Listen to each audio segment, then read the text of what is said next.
This caused our own institutional crisis of learning to care for COVID-19 patients and ramping down other services.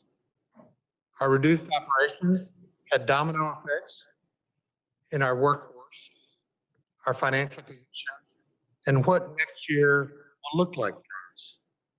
On top of that, we've seen continued and extraordinarily disturbing acts of extreme racism and senseless violence toward African Americans, leading to senseless deaths and broad social unrest. This has been extremely difficult for all of us and devastating for some of us. Now's the time that we must look at each other.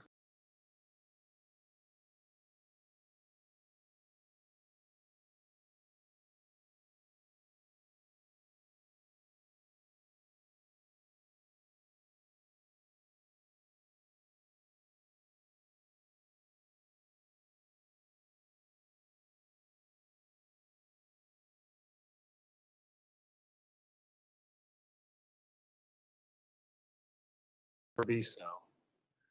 We all have to adopt new practices, develop new protocols and skills, and find new solutions to achieve our traditional missions, all while managing the implications of our economic recovery plan and potentially more changes within our organization.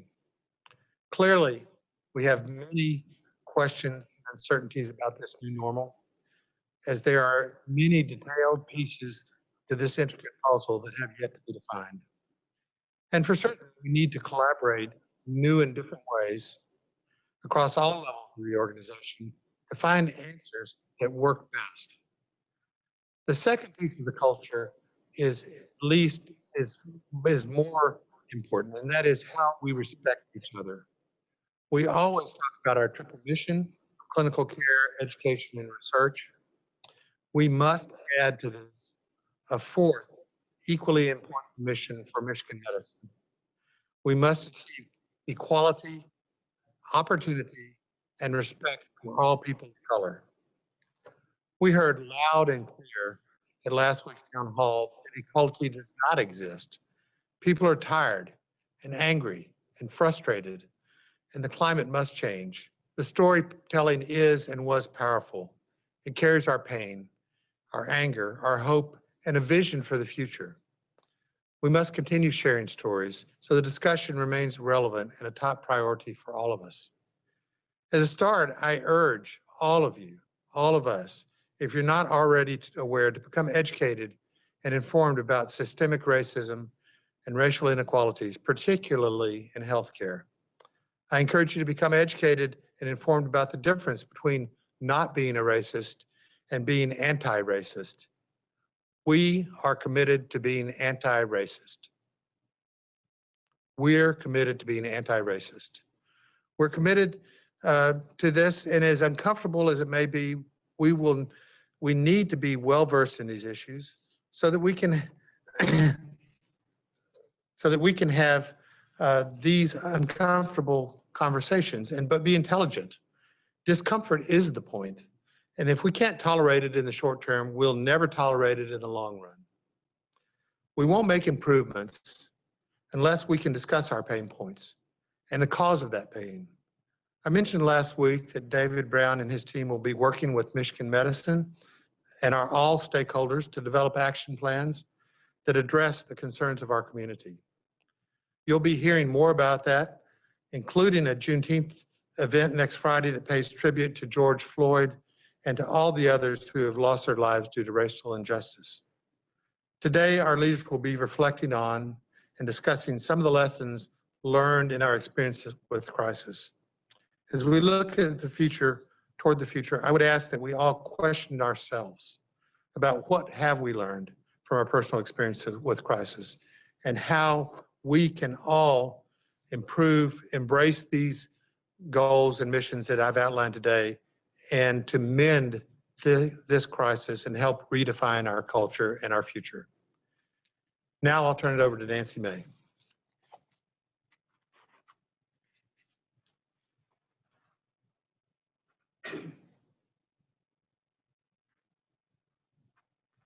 Thank you, Marshall.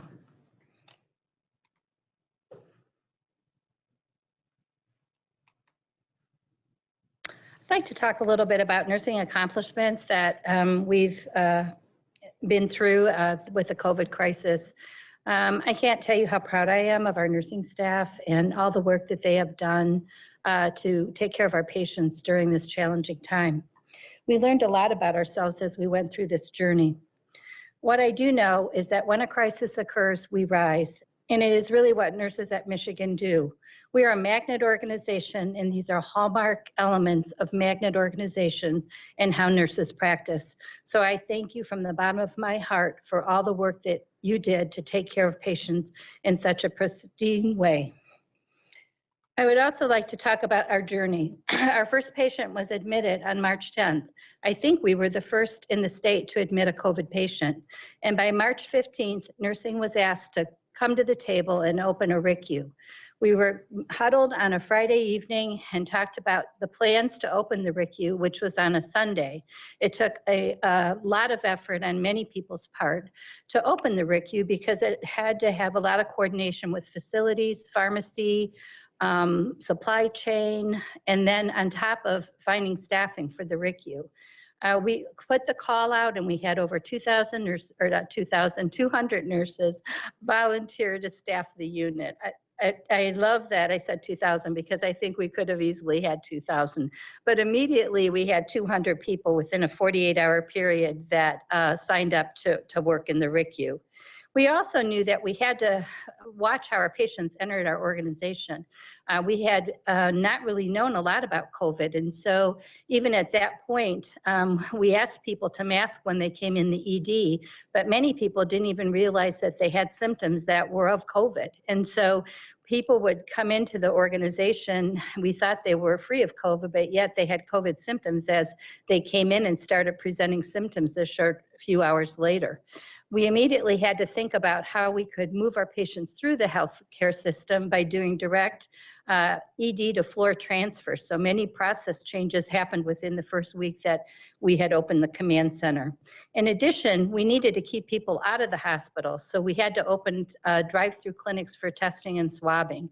And that was no easy task because it really required coordination on many areas throughout the health system. And we soon had 3 areas that drive-throughs could happen where people could get tested. And the goal of that was to keep them out of the ED, so they would not be contaminating people if they were positive, and follow them at home if they had some symptoms but weren't sick enough yet to come into the hospital. As those things were happening, other things were happening within the health system, including shutting down operating rooms as well as closing down clinics and decompressing the hospital. As that happened, we had nurses with no work. And so we started quickly putting a pandemic staffing model together because we knew we needed to get our ICU surge capacity up and running. The pandemic staffing model was launched and we moved our ICU nurses in ways that we never thought we would be able to. And I thank each and every one of our ICU nurses for stretching in a way they didn't think humanly was possible. We brought in our moderate care nurses and started training them in ways that they could help support the ICU model. And we also partnered with our physician colleagues to ensure that we staffed our new ICU model in a way that could support the team as well as our APPs and nurse anesthetists. One thing I will say is that people are used to working in teams that they know each other. But as we moved people around, they were unfamiliar with the units that they were in, working with staff they had never worked before. They soon became colleagues that they would never forget because they became dependent on each other to do the right thing for our patients. We more than doubled our ICU capacity. We normally run 107 beds. We quickly moved it up to around 258 beds with converting PACUs into ICUs as well as converting the RICU from a 34, 36 bed unit to a 50 bed unit. Once again, we could not have done that without the help of facilities and many other departments that help support that. So it's really a village coming together and doing the right thing to support patient care. We knew that we were watching the news. We knew that through the CMO reports that Dr. Jeff Desmond was on, that the Detroit hospitals were really getting hit heavily. We started planning a field hospital with the thought that we were going to run out of capacity. We were way ahead of the game on that, and truly that work will never be lost. We're fortunate we never had to open that field hospital, but we were much further ahead than many of the Detroit hospitals regarding opening up a field command center. The other thing I will say is that the documentation is pretty burdensome for nursing. And so one of the things we knew we had to do quickly was to lighten the load on documentation. And so our Carlene Penoza, who's over our informatics, got together with frontline staff and put a nursing disaster documentation plan in place to help reduce the burden for nursing. It really did make a big difference as we brought new people on and how we documented key pertinent information and how we used each other to hand off key pertinent information. I will also say that we have had partnered with our human resource department as well, because the human resources area was instrumental in helping us redeploy employees that didn't fit into the pandemic model. We did need them in the hospital, but we also needed them in areas some of our medical assistants could act as sitters in the hospital or even unit clerks. One of the things that we also had to do was really look at our supply chain. And we knew that we were burning through a lot of PPE, and it was a grave concern for our employees. So we met on a daily basis with our clinical nursing leaders and CNSs and talked about the things that were bothering them. We posted a lot of questions. We also knew that we had to figure out ways that they felt secure and could go back to the front line and make them feel secure with the PPE. At night, I would go home every night and pray that we would have PPE, and he answered my prayers, so thank you very much. And also Janet from supply chain, I can't thank her enough for all the work she did to keep us safe. I will say though, we did put up a process for N95 to keep them clean and reprocess, and by doing that we've done up to date about 15,000 reprocessed N95 masks. I can't thank Dr. Leah Sheaver enough for her help with managing PPE, managing and alleviating fear of people by ensuring that we were using the PPE according to CDC guidelines and World Health Organization guidelines. Our infection control practitioners were amazing to work with, as well as, once again, supply chain. One thing I would like to say, though, is emergencies still happen, and we still manage those every day as they came in our organization. Babies ignored the pandemic and were born anyway, 1,400 of them since March 10th. So the teams are all working very hard. We couldn't have done this work without our float team. They partnered with our professional development and education, and we modified our ICU training for our moderate care nurses so they could work in those ICUs. They also handled many of the call-offs that were coming through for people who couldn't work with COVID patients. And once again, we redeployed those nurses in many areas, including the field hospital and other areas within the health system where they could either work from home or we could use them in a different way. They also helped us in backfill some of the ICU units that we had pulled our nursing ICU nurses, or RICU nurses into. So that float team played a pivotal part in the success of staffing that pandemic model. We also had to bring in 55 travelers. I'll be the first to tell you, I'm not a fan of bringing in travelers because I think we have great nurses here and we need to continue to retain our nurses. But in this situation, we needed to bring them in. They are going to almost be completely backed out by the middle of next week, but they really were very helpful for us to be able to orchestrate the pandemic model in our ICUs.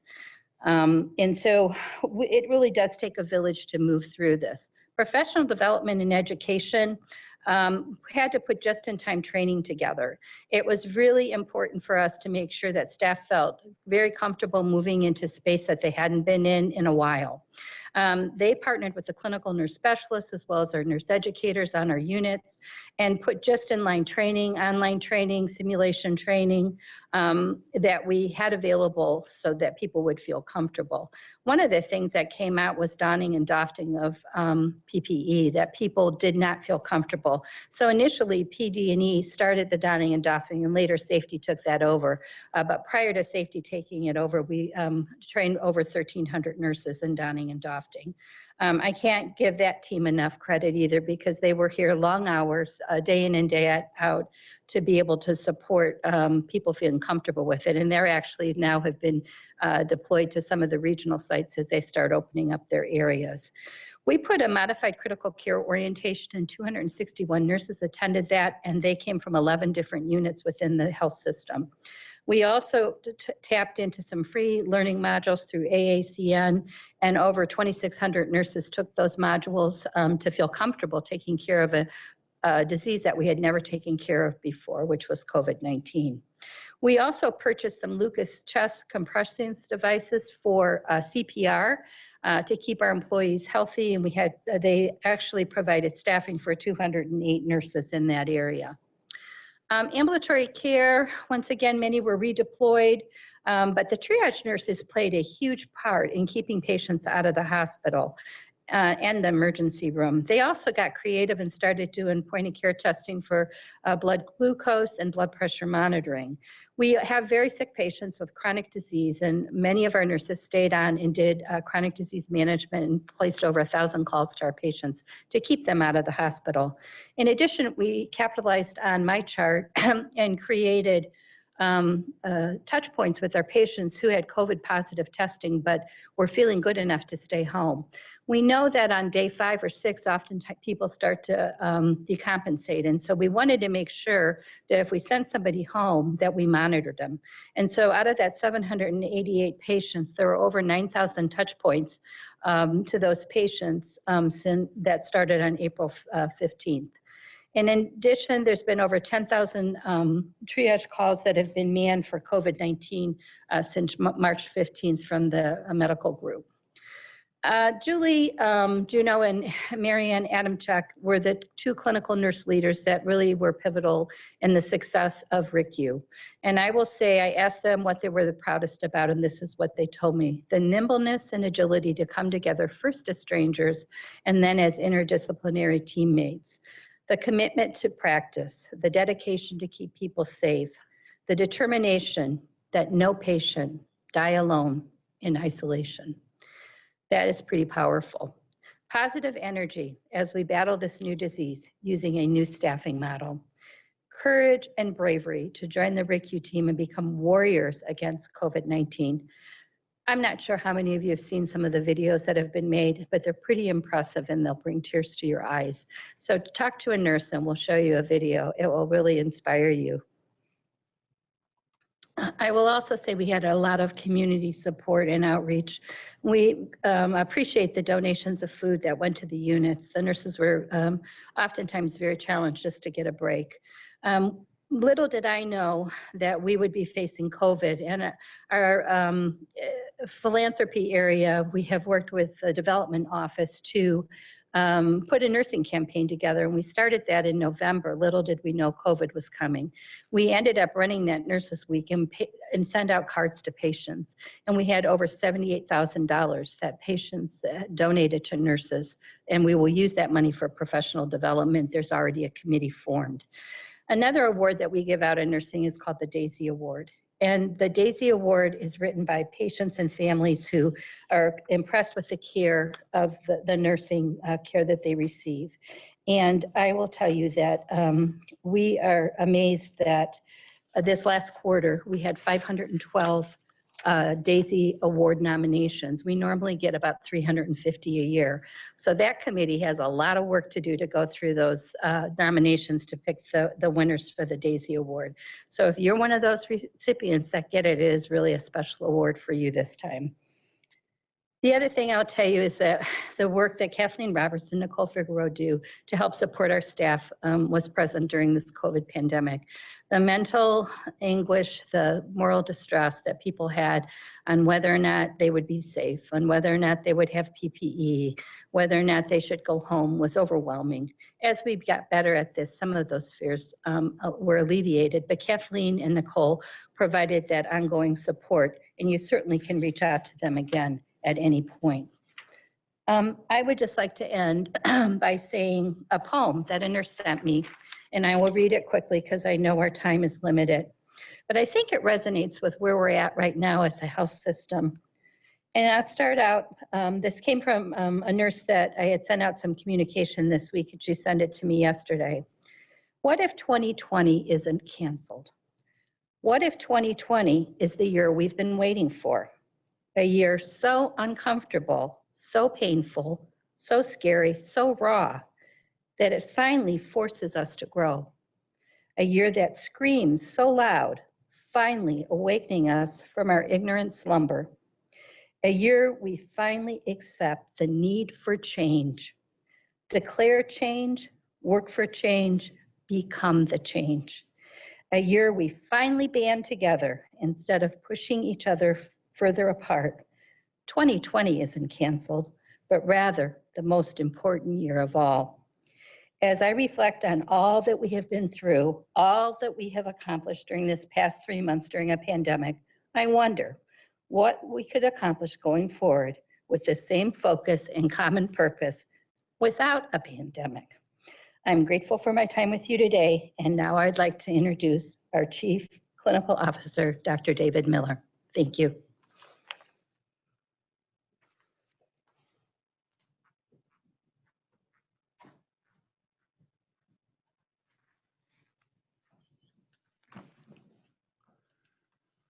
Thank you, Nancy. I'm David Miller. I'm a urologist here at the University of Michigan, and I'm the Chief Clinical Officer for the University Hospital and Cardiovascular Center.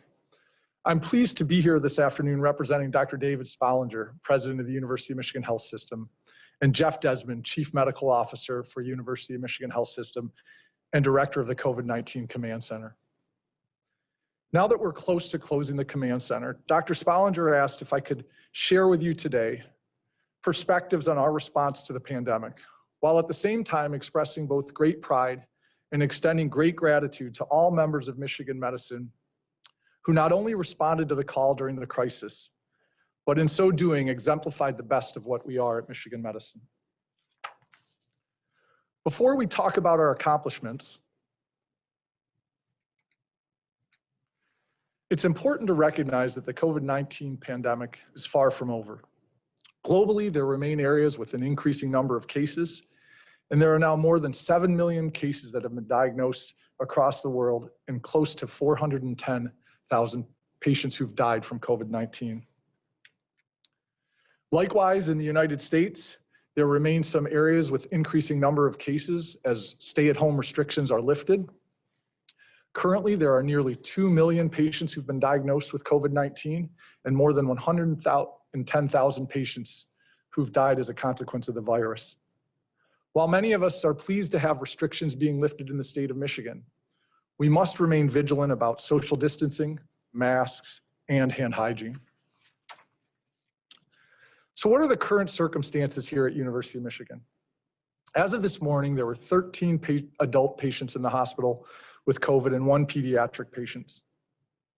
Over the last several months, we've discharged nearly 600 patients to home or to a facility, and 46% of those patients required ICU care.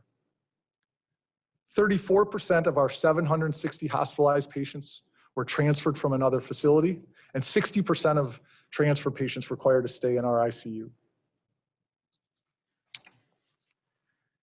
Nancy mentioned many aspects of our response to the COVID-19 pandemic. And in fact, during the height of the pandemic, the accomplishments of our Michigan Medicine team were nothing short of remarkable. Our staff, our faculty, our learners all pitched in to make things happen faster than anyone thought was possible. And many examples have been shared already, and I will highlight just a few more. If you recall from Nancy's presentation, our first patient was diagnosed on approximately March 10th. Shortly thereafter, we ramped down non-emergent clinical services. In late March, we were one of the first hospitals in the state to require masks as a measure of safety for all of our team members. We soon streamlined our patient transfer process to be able to assist patients in healthcare systems across the state and the region. We expanded our ICU capabilities to be able to care for the most critically ill patients. Throughout the entire pandemic, our team and supply chain worked 24/7 to ensure adequate supplies of PPE.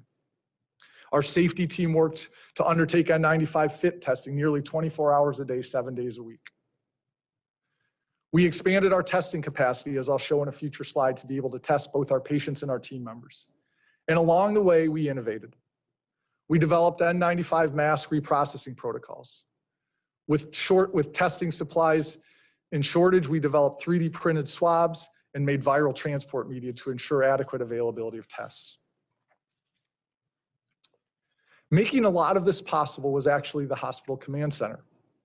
The Incident Command Center for COVID-19 actually opened in January at a time where we began to start preparations in anticipation of the impact of the virus. The Hospital Command Center opened on March 11th and has been open for more than 90 days, the longest period of time in the history of Michigan medicine. And I would say from my own perspective, the Command Center offered an opportunity for unprecedented information sharing, problem solving, and decision making in the organization.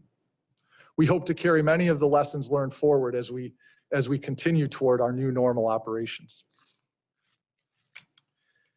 Nancy mentioned earlier the impact of transfers for care delivery in our state and at Michigan Medicine.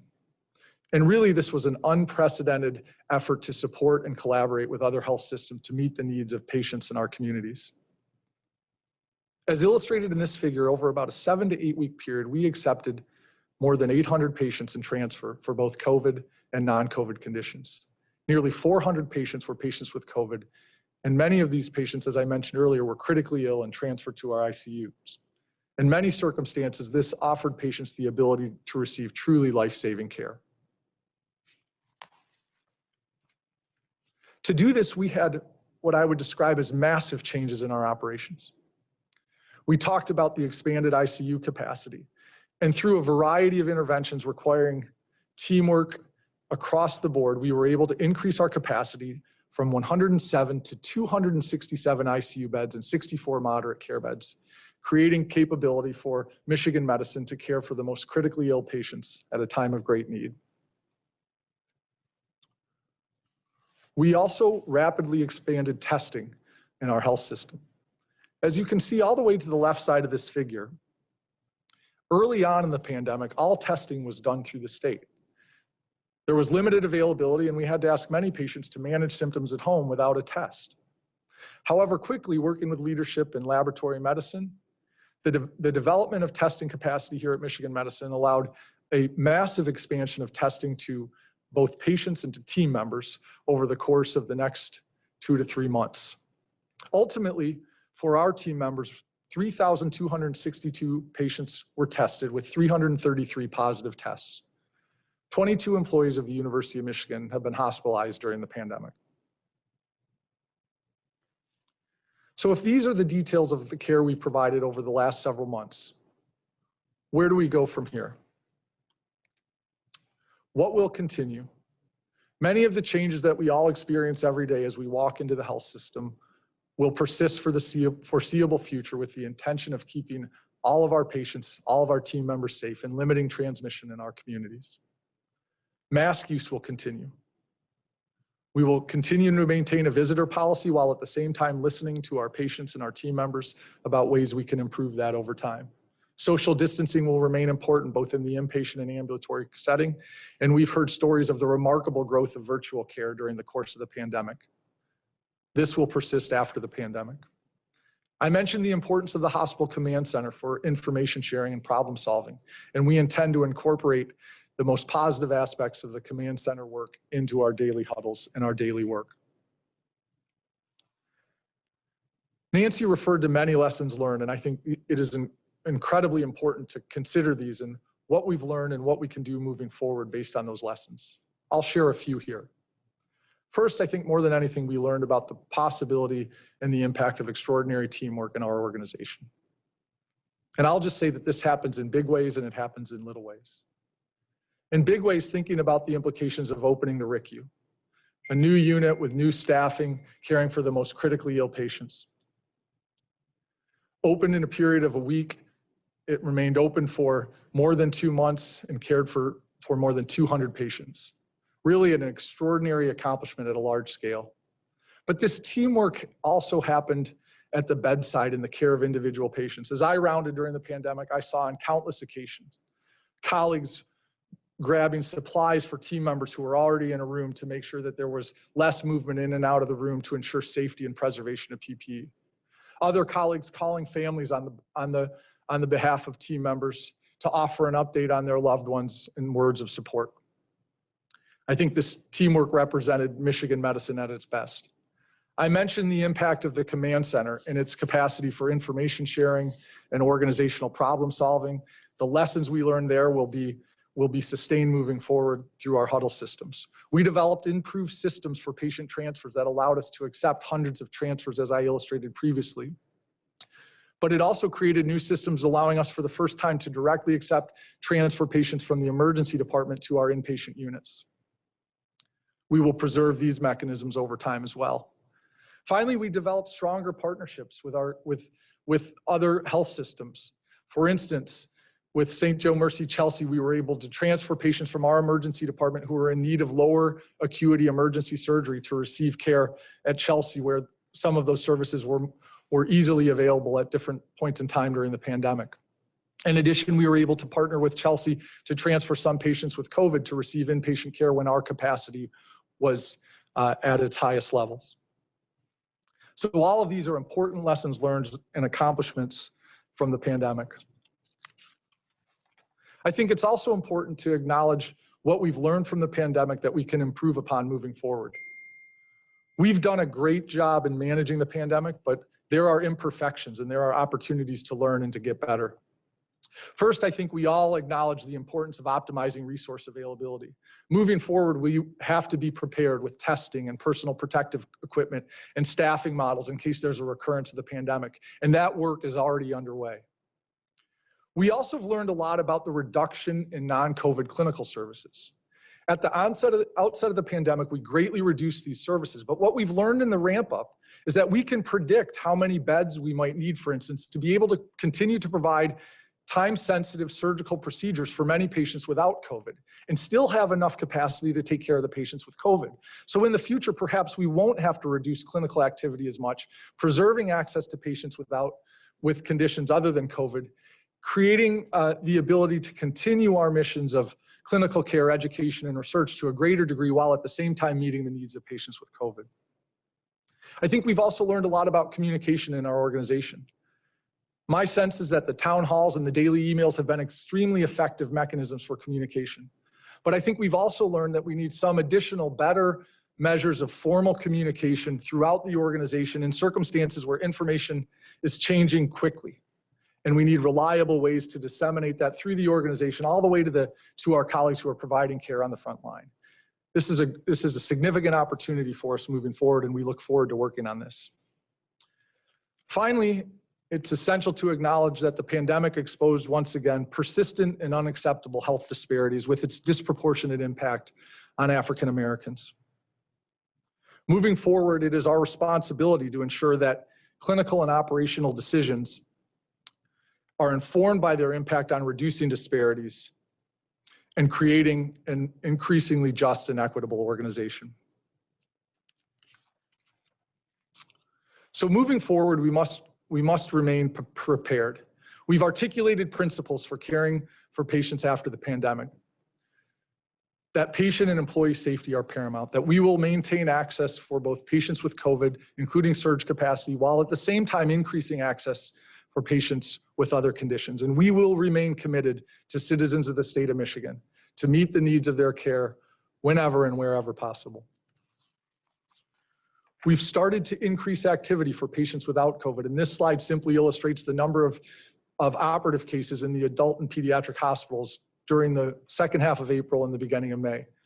Now, this slide reflects an incredible amount of work and different operations to ensure preoperative testing, to ensure safe facilities, to reschedule patients by our teams in the call centers. But it also reflects patients whose care for cardiovascular disease or cancer or neurological conditions was postponed and who now have received the treatment that we hope will cure their condition or relieve their suffering. And this, after all, is such a key part of our mission here at Michigan Medicine. So we are moving into a new normal, and we have to be prepared to manage the plateau, to anticipate and manage cluster outbreaks or resurgence of the pandemic. And there are tools to do that. And we have to be using data and be proactive in these activities. We also have to increase our clinical activity. And as I mentioned, preserve and implement many of the operational innovations listed here that we learned during the pandemic and that will serve us well moving forward. But I also want to say that there is more to the story of the new normal. These have been difficult times marked by uncertainty for all members of our organization, for our patients and our families. And I think as we proceed into this new normal, it's critical that we recognize the impact of these challenging times. I believe we will have to remain kind and empathetic. We'll have to be supportive and flexible as we work through these changes together while continuing to meet the needs of our patients and support our team members. As leaders in the organization, I believe we must be purposeful and transparent in our communications. And we also have to acknowledge when we don't have answers to some challenging questions at a particular point in time. In those moments, we must have humility and work together more than ever before to find the answers and solutions for our patients and team members. So I'll close with one thank you and one quote from Dr. Spollinger. First, like Nancy, I would like to thank our community partners, donors, and all members of the Michigan medicine community for meals, coffee, and snacks to support our frontline team members, donations of PPE, philanthropy to support an employee emergency need funds, and the philanthropic fund to support our frontline workers. Thank you. And finally, I'd like to end with a quote from Dr. Spollinger. Dr. Spollinger asked that this quote be included, and I'll read it. Between stimulus and response, there is a space. In that space is our power to choose our response. In our response, I'm sorry, I actually can't see in our response lies our greatest freedom. So I asked Dr. Spollinger what the comments would be with this quote. And he actually shared them with me. And rather than trying to interpret them, I'm going to read it directly because I think Dr. Spollinger says it better than I could. Viktor Frankl, Dr. Spollinger writes, was a noted psychiatrist and neurologist from Austria and a survivor of the Holocaust. Stimulus in Frankl's quote can be thought of as any danger, challenge, or mistreatment. Our response is what is important. This applies to how we face the economic and clinical challenges of the COVID pandemic, but also our response to racism in our society. We are in difficult times. Our missions are threatened, including the dream of a diverse and equitable society free of racism. In the space is a choice to be derailed by the circumstances that surround us today, or to respond to this moment in history with courage, creativity, and teamwork, and become the leaders and best. Based on our response to date, I'm confident that we will choose the latter. Thank you. I will now welcome Dee Hunt. Thank you.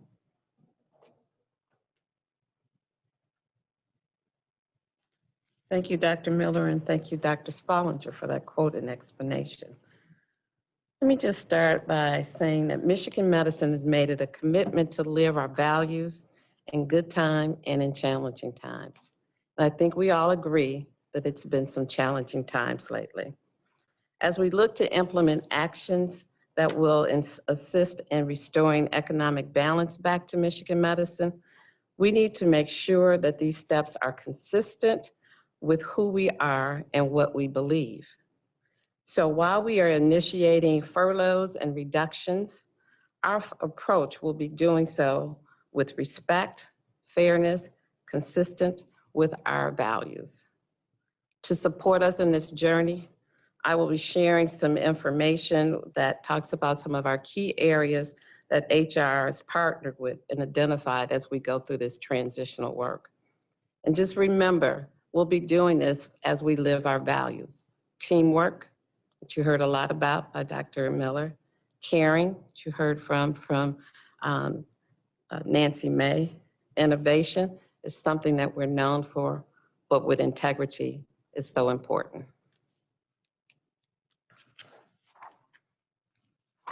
HR wants to ensure that that staff receives the support that they need, whether you're an employee or a leader, faculty, we want to make sure that you have the support you need.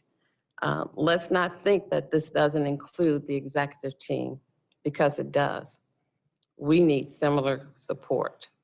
We're not exempt from the crisis. We're not exempt from the sadness that occurs all around us. So we'll be talking a little bit about available support, whether it is HR business partners, the wellness office, our counselor, our Office of Counseling and Workplace Resilience, our career transition services, and this will be an online service, and our employee emergency needs fund that has been launched and available, as well as assisting those employees who must go through a transition process to have unemployment claims processed for them. As we talk about our timeline for our economic recovery plan, I just want to remind you of this slide that you probably seen a few weeks ago in one of our town hall meetings. This week, we've been finalizing the review and approval process that I'm sure will go on throughout the weekend. And it includes changes to our programs, our spending, and unfortunately to our staffing models, with the goal of creating a more sustainable organization for us in the future. Again, support will be provided to our employees and leaders as change in the workforce affects all of us, not just some, but all of us.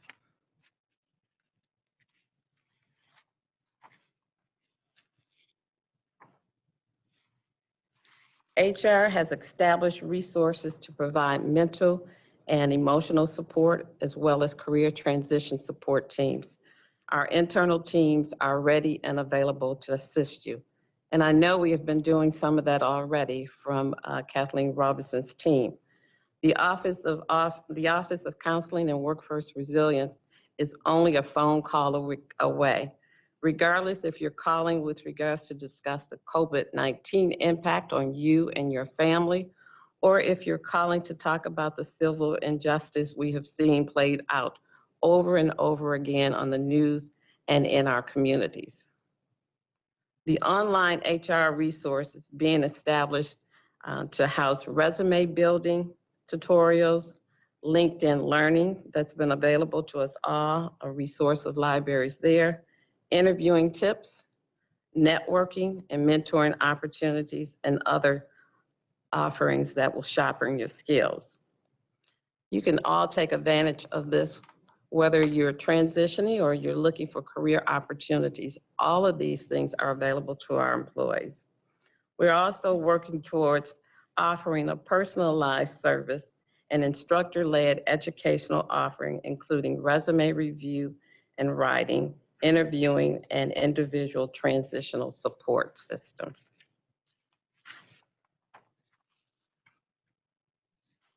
Again, we talk about our employee emergency needs fund. We are so thankful to our donors for what they've done and the care that they show for us here, that we're able to put this in place. And Michigan Medicine is supporting faculty and staff with the creation of this fund. And it will provide individual grants to those who need financial assistance as a result of COVID-19. This week, we announced the application process is open and that the process will be run out of the Office of Counseling and Workplace Resilience. Any Michigan Medicine faculty and staff member is eligible to apply for the grant, and the grants are up to $1,500 if you meet the basic, to meet your basic needs. Please review the requirements for this program.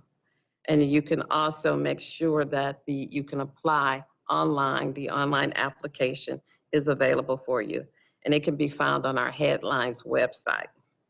If you have questions, please make sure you contact the Office of Counseling and Workplace Resilience.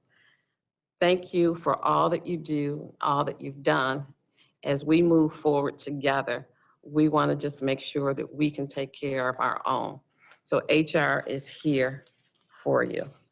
At this time, I'm going to turn it back over to Dr. David Miller, and he will go through our Q&A.